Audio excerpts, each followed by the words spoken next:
دوستوں اور ساتھیوں، السلام علیکم ورحمۃ اللہ وبرکاتہ۔ میں آج آپ کے سامنے حضرت عثمان رضی اللہ عنہ کی زندگی کے بارے میں اور ان کی دور خلافت کے بارے میں کچھ باتیں بیان کروں گا، مختصر سے الفاظ میں، مختصر سے وقت میں۔ ان کا دور حکومت، دور خلافت جو ہے 644 کرشن ایرا سے لے کے 656 کرشن ایرا، تقریباً 12 سال کا یہ دور ہے۔ 23 ہجری سے لے کے 35 ہجری تک ہے۔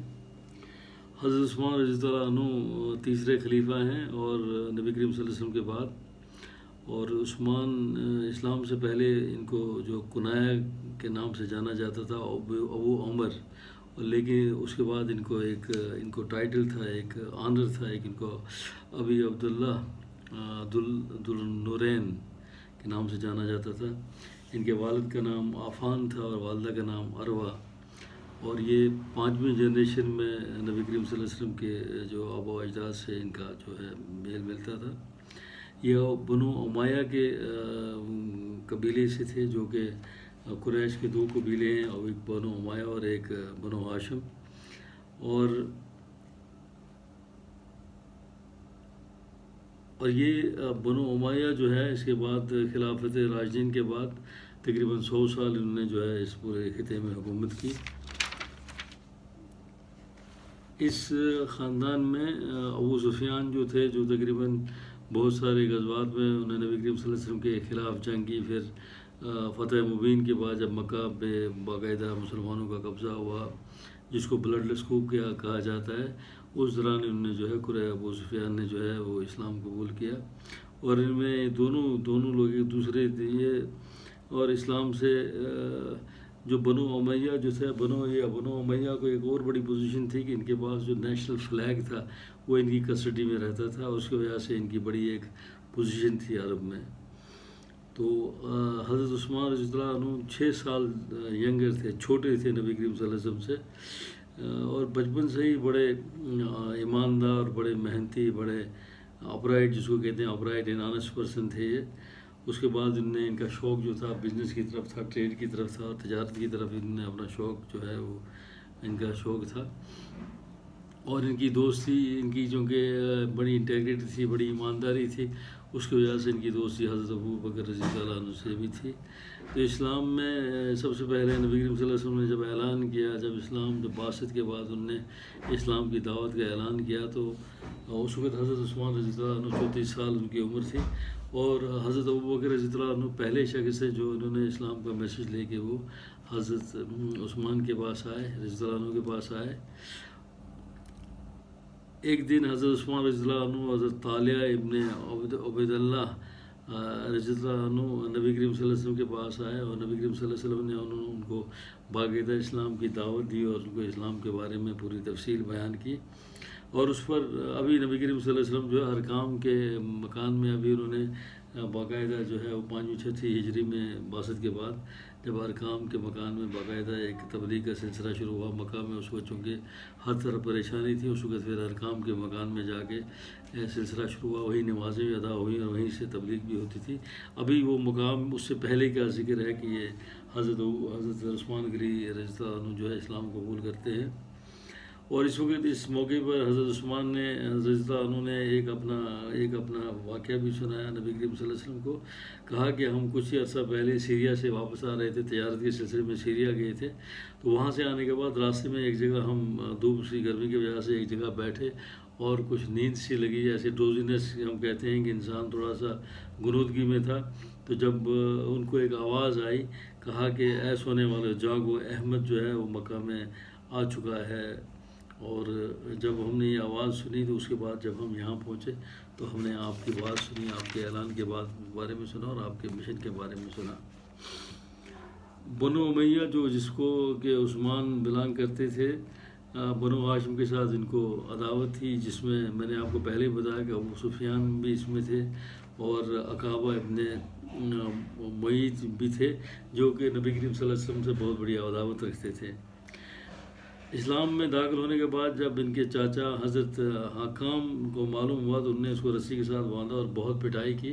لیکن انہوں نے ان کی پٹائی کی کوئی پرواہ نہیں کی اور اپنا جو ہے مشن جاری رکھا۔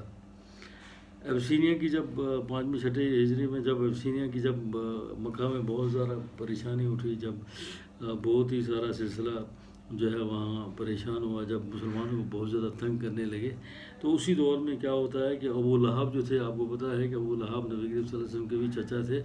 انہوں نے اپنے بیٹے اتابہ، جس کے گھر میں نبی کریم صلی اللہ علیہ وسلم کی بیٹی جو تھی رقیہ تھی، رقیہ کو انہوں نے ڈائیورس کروا دیا، کیونکہ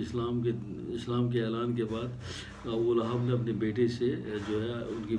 گھر میں نبی کریم صلی اللہ علیہ وسلم کی بیٹی رقیہ تھی، ان کو طلاق دلوا دی۔ اس کے بعد حضرت نبی کریم صلی اللہ علیہ وسلم نے حضرت عثمان رضی اللہ عنہ کے ساتھ جو ہے اپنی بیٹی رقیہ کا نکاح کیا۔ تو جب یہ پریشانیاں زیادہ ہوئیں تو پھر ابسینیا کی طرف جو ہجرت کی، جس میں کہ حضرت عثمان رضی اللہ عنہ بھی چلے گئے، اور کچھ چند سال وہاں گزرنے کے بعد جب واپس آئے، پھر یہاں سے سبھی جب مدینہ کی جب 13 سال کے بعد جب ہجرت کا سلسلہ شروع ہوا، تو ہجرت کے ساتھ ہی یہ مدینہ چلے گئے۔ تو مائگریشن جب یہ مدینہ میں چلے گئے، تو حضرت عثمان رضی اللہ عنہ نے بہت ہی اسلام کی فلاح و بہبود کے لیے بہت ہی کام کرنا شروع کر دیا، اور بلکہ یہ دوسرے فائنینشیل ایک سپورٹ تھے اسلام میں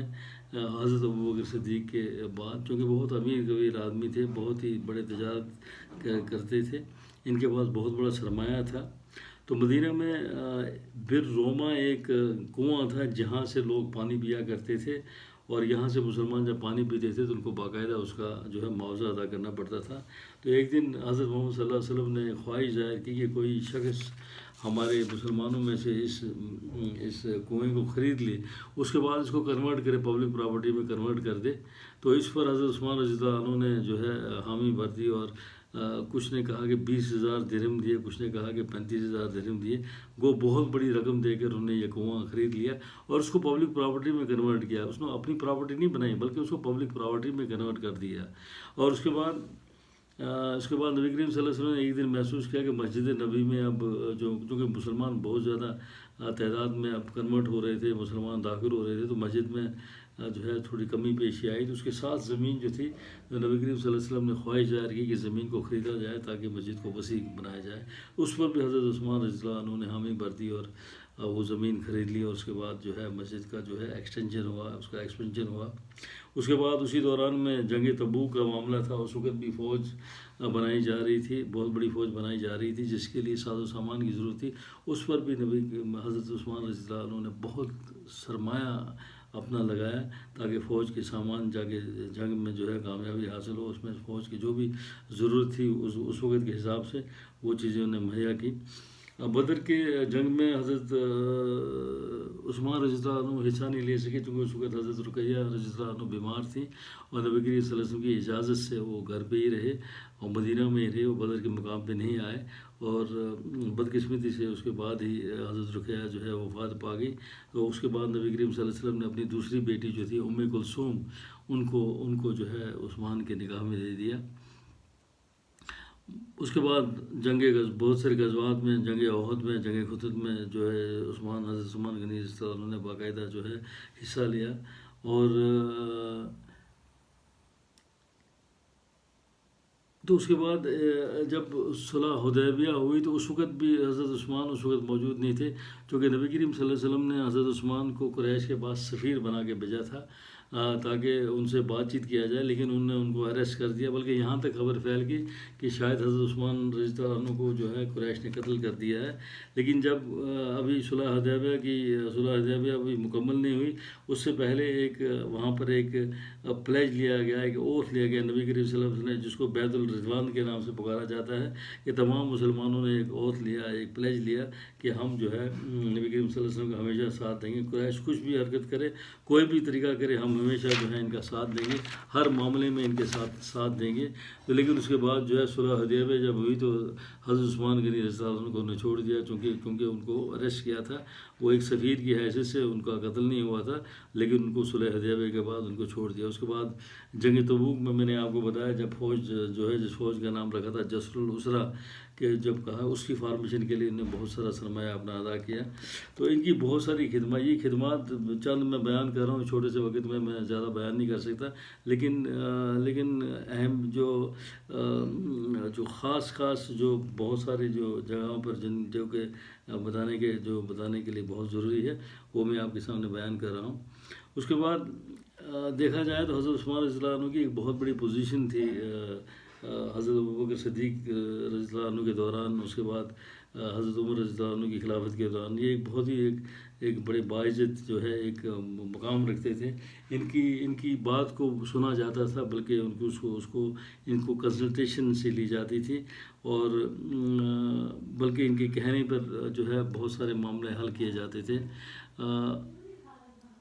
سب سے پہلے عبد الرحمن ابن عوف جو تھے، اس کے بعد عثمان جو تھے، ان کو یہ بہت ہی جو جلیل القدر صحابی تھے، اور ان سے جو ان کی پوزیشن جو ہے ان کی کنسلٹیشن کی جاتی تھی. اور اس کے بعد جب حضرت عمر رضی اللہ عنہ کا جو زخمی ہوئے، تو جس وقت وہ بالکل بستر مرگ پہ تھے، تو اس وقت انہوں نے جو ہے یہ فیصلہ لینا تھا کہ اب ان کا سکسیسر کون بنے گا. تو چونکہ اس سے پہلے نبی کریم صلی اللہ علیہ وسلم کی وفات کے بعد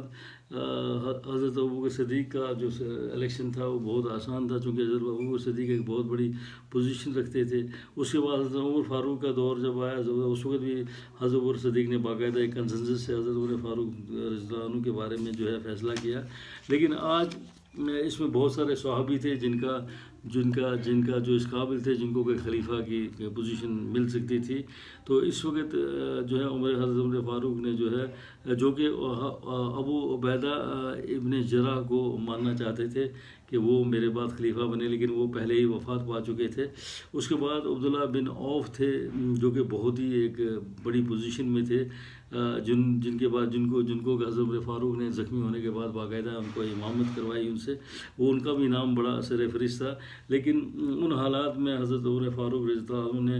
6 رکنی کمیٹی بنائی، جس میں حضرت عثمان رضی اللہ عنہ، حضرت علی رضی اللہ عنہ، حضرت زبیر رضی اللہ عنہ، حضرت طلحہ رضی اللہ عنہ، اور حضرت سعد بن وقاص رضی اللہ عنہ، اور حضرت عبداللہ رحمان ابن عوف رضی اللہ عنہ. ان کو یہ کہا کہ 3 دن کے اندر جو ہے خلیفہ کا انتخاب کیا جائے. تو اس طریقے سے ان جو ہے، اور اس کے بعد جو ہے اور چونکہ اب دیکھا جائے تو حضرت عثمان رضی اللہ عنہ کے گھر میں نبی کریم صلی اللہ علیہ وسلم کی 2 بیٹیاں، پہلے رقیہ تھی، وفات کے بعد پھر کیا کہتے ہیں ابن وہ جو کلثوم تھی ان کو رکھا گیا. ان کی بڑی اہمیت تھی. اس کے بعد حضرت علی تھے، ان کے کزن تھے، ان کے گھر میں پلے تھے، بڑے تھے، اسی گھر میں بڑے تھے، ان کے چاچا کے بیٹے تھے. اس کے بعد سعد بن وقاص تھے، جنہوں کے پرشا کو جو فتح کیا تھا، بہت بڑے واریر تھے، بہت بڑے ایک مانے جاتے تھے، ملٹری مین مانے جاتے تھے. اس کے بعد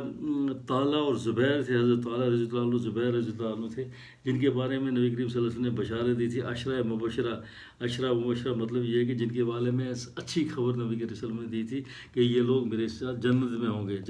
گے. تو یہ تمام لوگ اس وقت وہ مقام تھا کہ جس میں سلیکشن کرنا بہت ہی مشکل تھا. لیکن حضرت عمر فاروق رضی اللہ عنہ نے جب یہ 6 ممبری کمیٹی بنائی، تو اس کمیٹی نے جو ہے باقاعدہ جو ہے وہ اپنے فرائض انجام دیے. تو اس تمام کمیٹی نے جو ہے عبد الرحمن ابن عوف کو ذمہ داری دے دی، آپ جو بھی فیصلہ کرو گے ہم سب کو مجبور ہوگا. تو اس کے بعد جب ان نے ہر ایک صحابہ سے انہیں جو ہے اپنے انڈیویجولی طور پہ ان سے پوچھا کہ کس کو خلیفہ بنایا جائے، حضرت سعد ابن وقاص نے جو ہے حضرت عثمان رضی اللہ عنہ کو فیور کیا، حضرت زبیر رضی اللہ عنہ نے حضرت عثمان اور حضرت علی کو فیور کیا، حضرت عثمان رضی اللہ عنہ نے حضرت علی کے بارے میں کہا کہ ان کو خلیفہ بنایا جائے، اور حضرت علی رضی اللہ عنہ نے حضرت عثمان کے بارے میں کہا کہ ان کو خلیفہ بنایا جائے. تو آخر کار جو ہے حضرت عبد الرحمن ابن عوف جیسے میجارٹی جو ووٹ تھی وہ حضرت عثمان کی طرف جا رہی تھی، اور پھر جو ہے حضرت عبد الرحمن ابن عوف نے جو ہے تمام لوگوں کی. اس کے بعد میں مزید جو تھے جو حج کے لیے لوگ جو جمع ہوئے تھے، پرامننٹ ممبر جمع ہوئے تھے، ان سے بھی رائے لی، اور سب نے جو ہے فیور جو ہے حضرت عثمان رضی اللہ عنہ کو کیا. تو اس وقت پھر انہوں نے اعلان کر دیا کہ حضرت عثمان رضی اللہ عنہ جو ہے نئے خلیفہ ہوں گے. اور طالع اس وقت موجود نہیں تھے. جب حضرت طالع رضی اللہ عنہ واپس آئے تو حضرت عثمان رضی اللہ عنہ نے ان کو ساری تفسیر بنائی کہ کس طرح یہ سارا الیکشن ہوا. تو اس وقت انہوں نے کہا کہ اگر آج بھی آپ چاہیں تو میں دستبردار ہو جاتا ہوں خلافت سے اور آپ جو ہے خلیفہ بن جائیں. لیکن حضرت طالع رضی اللہ عنہ نے بھی ان کو فیور کیا اور باقاعدہ ان کی بیعت کی، اور اس طریقے سے یہ سلسلہ جو ہے آگے شروع ہوا.